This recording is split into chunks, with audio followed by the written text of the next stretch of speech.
Hello, my name is Alicia Nesbitt. My theories were reality choice theory and integrative theory, and I will be explaining what they are.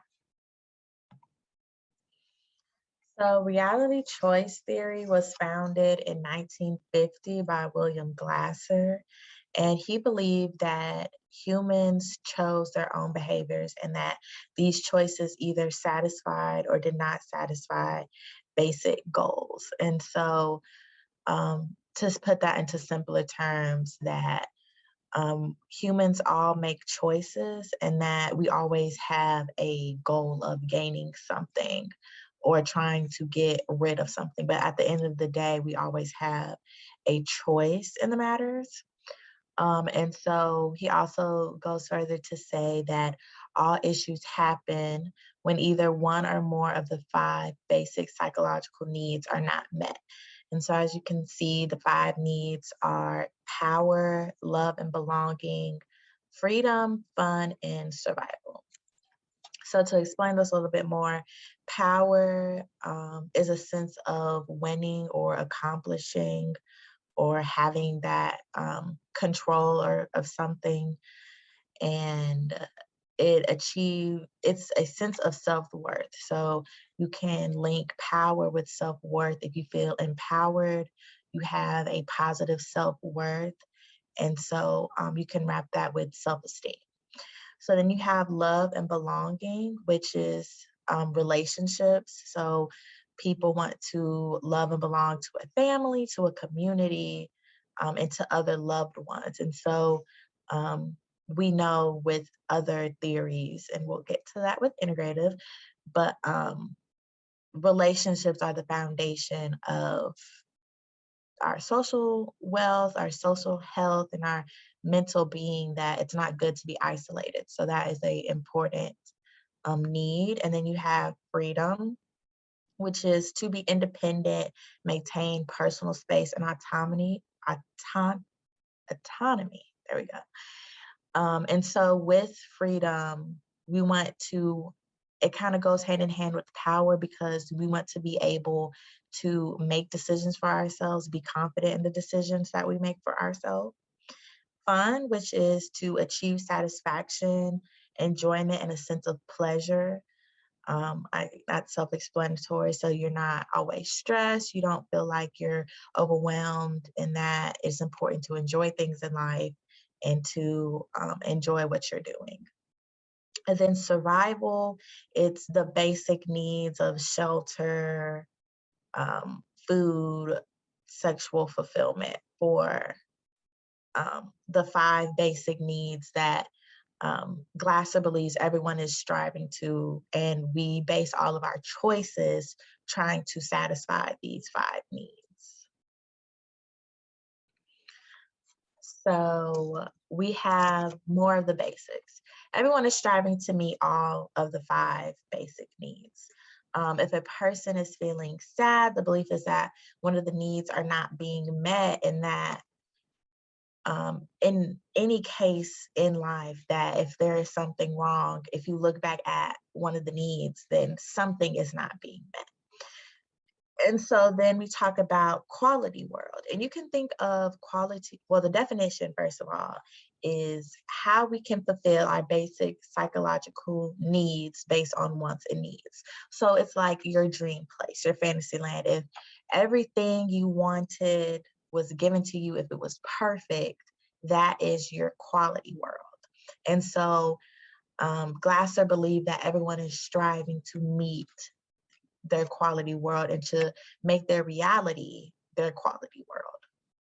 And so it also deals with relationships present or absent. So falling within the five needs before, it is seeing how the choices you make affect relationships, or the choices you've made um, weakened or made some relationships leave. So it is still relationship oriented, and it's seeing what different choices could have been made to either keep or lose that relationship. And then we have total behavior. And total behavior is acting, thinking, feeling, and the physiology of what the client does and how that affects everything. So it's kind of self-explanatory, saying if I do one thing, like if I choose to yell at a person, what are the other thoughts or what were the other behaviors that I was doing to lead me to choose that, um, to make that choice to yell at someone. Mhm. So the strengths of this is it empowers the client. It is very um, much client focused, and therapist in the session, which we'll see a little bit later, says what are the choices that you are making that affects your life positive or negatively. What choices can you make that will change your outcome? And so it's all about client choice, client options, and the behaviors that they have chosen. I know I'm saying that a lot, but it's choice theory, um, to help their clients, have improved their life by making different choices. And also is self-regulation, because the client can think about what they did in a situation and and not trying to blame it on the other person in the situation, but for the client to look within themselves to see what choices did they make to get that outcome and what they possibly could have made differently to get a different outcome. So some weaknesses, however, as much as it is empowering and emphasizes the choice of the client, it can also be accusatory, because if I've gotten in a fight and I feel like, it really wasn't on me, someone was antagonizing me, and the client says, what could have you done um, for that not to happen? So this choice would not be good in a police brutality case, because if you ask the victim, what could they have done differently? That's accusatory, saying that they did something wrong to deserve the outcome when that's not the case.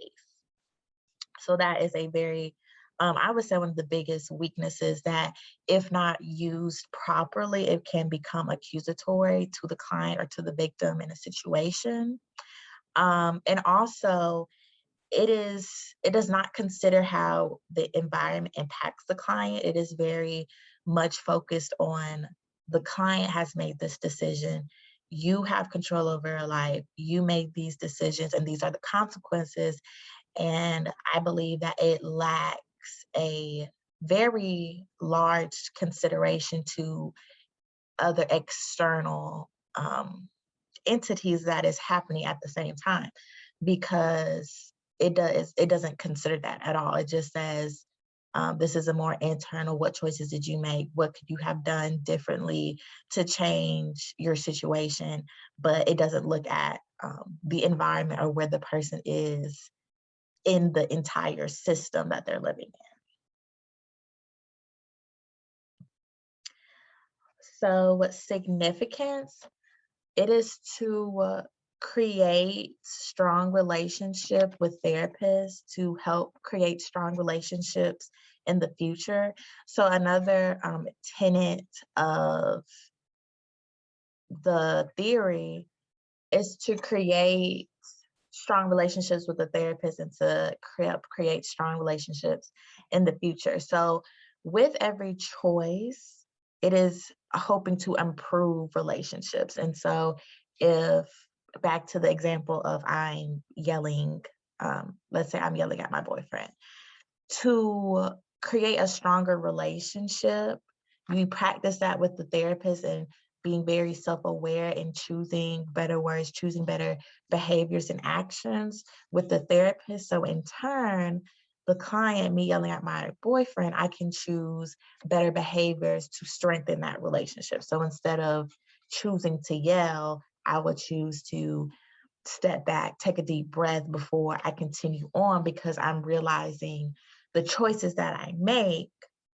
directly impact behavior. It directly affects those needs. And so if I'm choosing negatively to yell, I am diminishing or hurting that love and belonging need.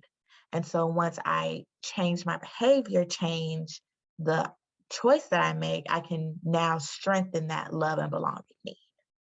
And also life choices. It is, like I said before, it's very empowering to the client to say that they are in charge of their life, that they do have the right to make decisions, and that they can benefit from their choices, and that they feel better about themselves because they made a decision that they made on their own versus someone giving it to them.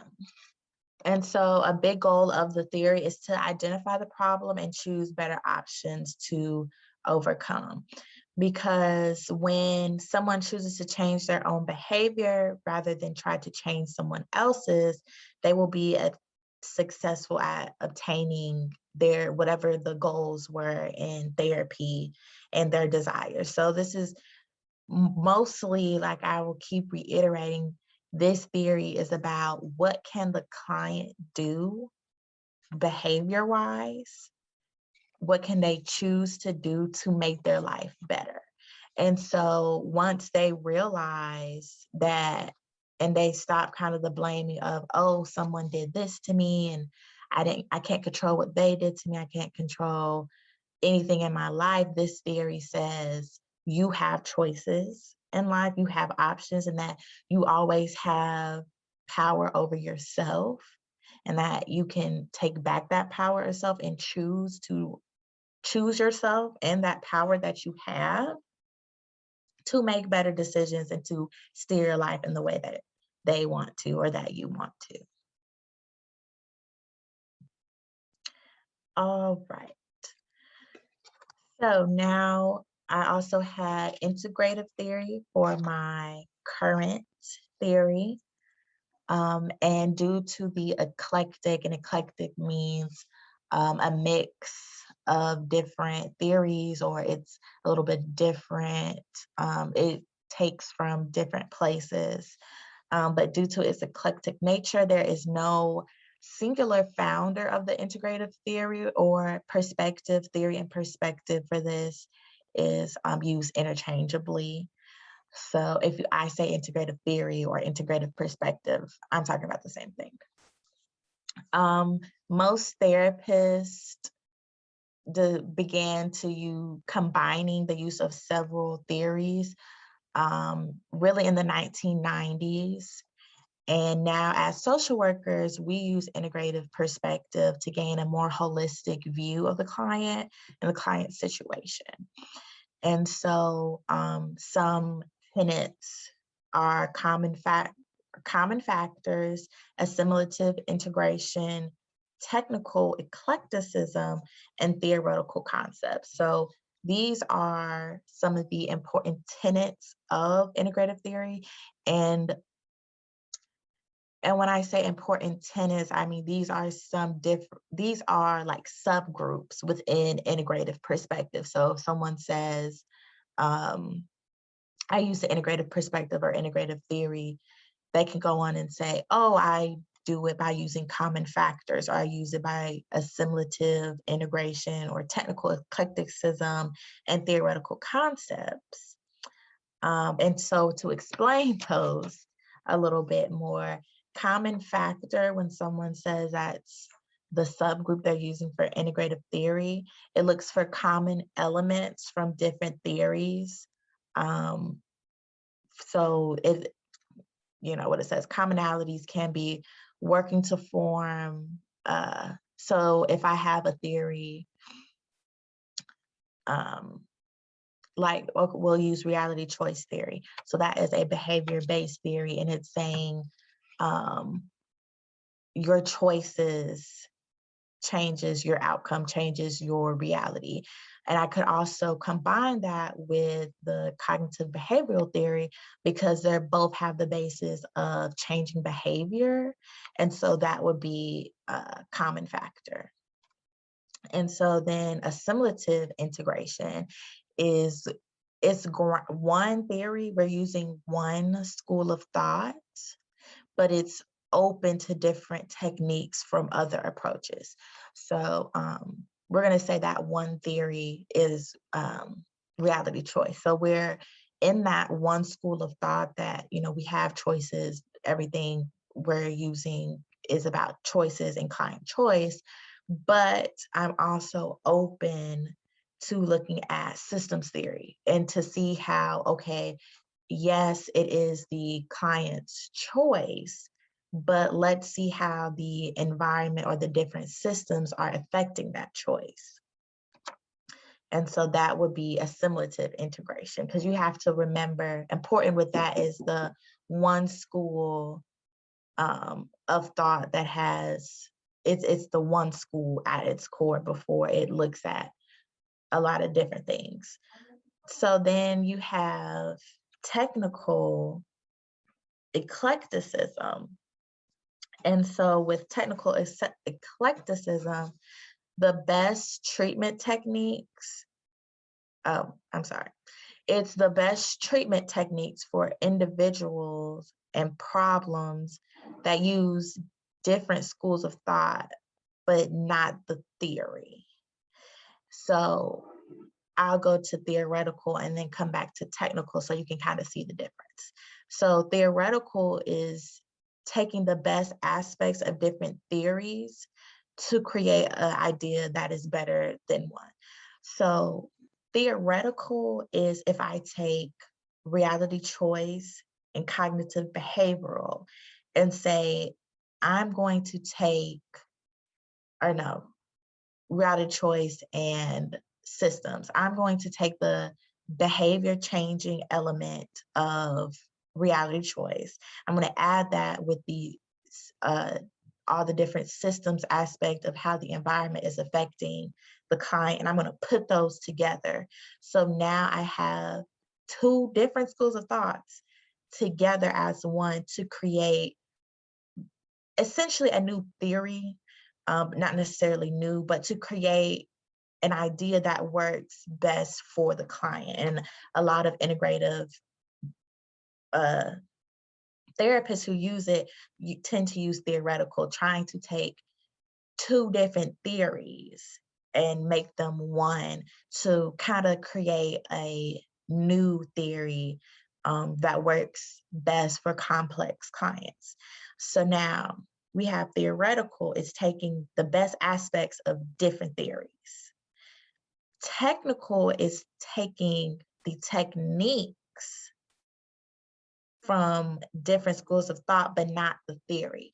So if in the reality choice, I'm taking the technique of asking what behaviors, what choices was made, but I also take the systems of asking which systems affect you, which areas in your life are affecting you.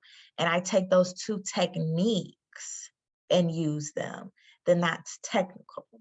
One is about technique, one is about the school of thought and the theory as a whole. So that was a little tricky for me. I hope that I could kind of clear that up so it's not a lot of confusion. And so the basics of it is using two or more frameworks. Frameworks can also be theory, techniques. It's the same. All of that is interchangeable. And like I was explaining before, you have different types of integration, the technical, theoretical, assimilative, and common factor. And so you have to remember that you're using two different frameworks to make it integrative. And sometimes people will say, oh, I'm using systems theory, but they also use family systems theory. Like that's not two different frameworks. That's within the same family, within the same theory. It's just different segments from the same theory. So it's not quite integrative. Integrative, we want two separate frameworks, frame of thought. So strengths, we have expand the treatment plan for clients because, I'm sorry. We expand the treatment plan for clients because it takes the best idea from different theories to create the best treatment that is specific for a specific client. So it's very strong because we can take from different things. We know that every client is different, that every situation is different. And so it's good that we can take from different schools of thought because, like I said, with reality choice, we're working on changing behavior. But we can also say, yeah, we're trying to change this person's behavior, but I also see that all these different factors are impacting them that's coming from the external. So how can we put this together to best help the client?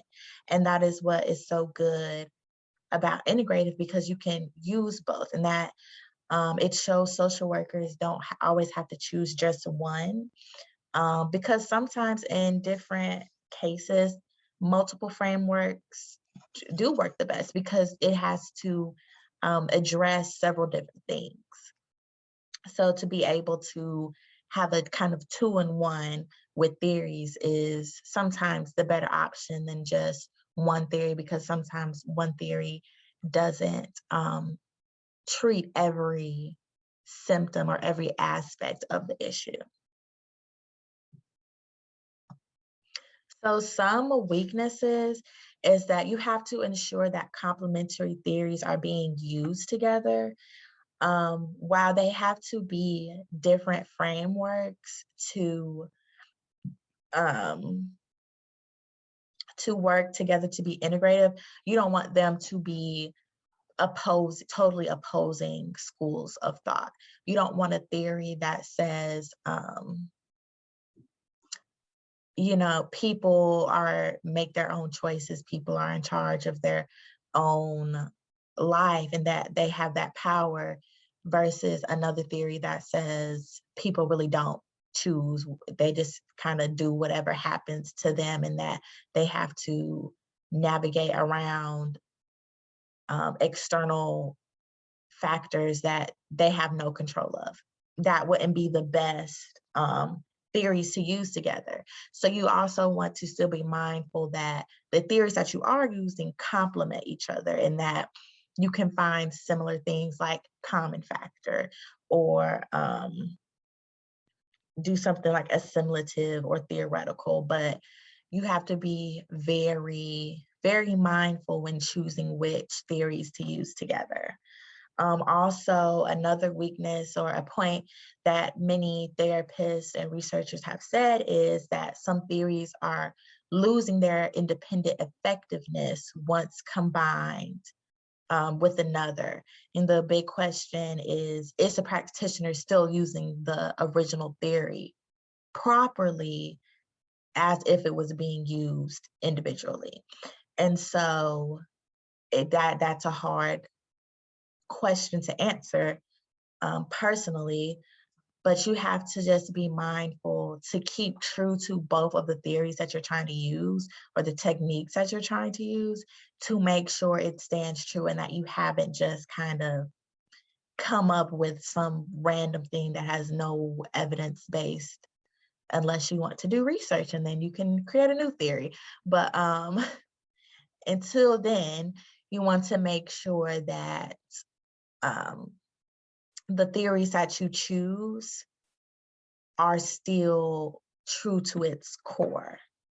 So I would say don't get confused with integrative saying, okay, I'm going to take these two different theories, make them one, and now it's something new. when it's like, no, you need to choose two theories that complement each other, that are similar. They may slightly look at different things, but at their core, they have enough similarities that when you separate them, you can still say, okay, yes, I did stay true and follow this theory. I did stay true and follow this theory. And it can also fall into uh, syncretism, syncretism, which is a random combination without cohesion that can be dangerous to the client. So, like I was saying before, you can't just choose two random theories and say, hey, I'm going to use this. That's not how that works. You have to choose theories or techniques that are similar because, like I was giving the example before, if you can't use, I can't use the feminist perspective and use, well, okay, let me think. That wasn't a good example. I can't use looking glass theory and reality choice theory. They are two completely different ones because looking glass says I gain my self-esteem depending on how others see me. That's kind of how I get my self-esteem. When reality choice says you have the power, having enough power gives you that self-esteem, and that comes from internal. Those are opposing thoughts. And so trying to use those together, that can be detrimental to the client because it's confusing, because it's, well, am I getting self-esteem from my outside relationships and how people see me, or am I getting it from myself and the power I have from achieving and my own goals and my own options that I chose? So those two theories wouldn't work together. And that's syncretism. Syncretism. It doesn't make sense. It's a random combination. And all you've done is confuse the client even more and essentially harm them, because that's very hard to think of mentally, and they're already going through issues. So we don't want things like that. So the goals and the significance is that it is holistic mental care. So integrative, it does look at the whole aspect. We're looking at the physical, we're looking at the social, we're looking at the mental, obviously.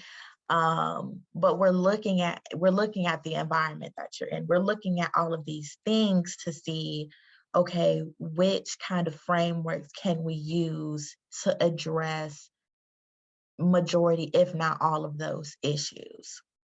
And it helps to have a healthy connection between your mind and body, because as social workers, we know that the mind affects the body, body affects the mind.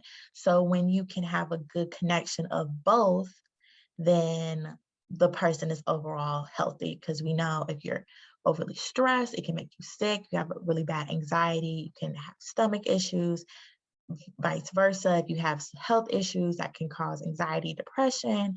So a goal and a significant thing about integrative is that we can find those aspects. We can find those theories, find those techniques that work together to try to help address all of that. And then also it can be specifically tailored to a client, because we all know clients are complex and that not every client will fit in one box. Not every client can be best helped with just one option. And so the integrative theory helps to give a wider range of theory options to use with their client to figure out the best treatment plan and the course of treatment. So compare and contrast. These theories are extremely different. I couldn't really find similarities because I found that, as you can see, I put reality choice would not use the integrative perspective, but the integrative perspective would use the reality choice approach. Reality choice is a school of thought. So it has its own basis, its own theory, its own founder, Glasser, in the 1950s. When integrative is more of a perspective, it is a compilation of several things. Integrative is a holistic approach, and reality choice, we're just looking at behavior. We're just looking at the client options. We're looking at what the client can control, and that's it. Reality choice holds the client responsible for all choices and events that happen, when integrative theory opens it up more to recognize and realize what the environment system is going on around them. It just allows for other thoughts and room for other theories to kind of play off of it. Um, so yes, that is my presentation. In closing, I'll just kind of recap both of it. Reality choice is very client-centered, behavior focused. It is important that people meet the 5 basic needs, which is power, love and belonging, freedom, fun, and survival, and that all of the choices we make um, are in striving to reach these goals, or to fix or mitigate anything that might happen to negatively affect these needs.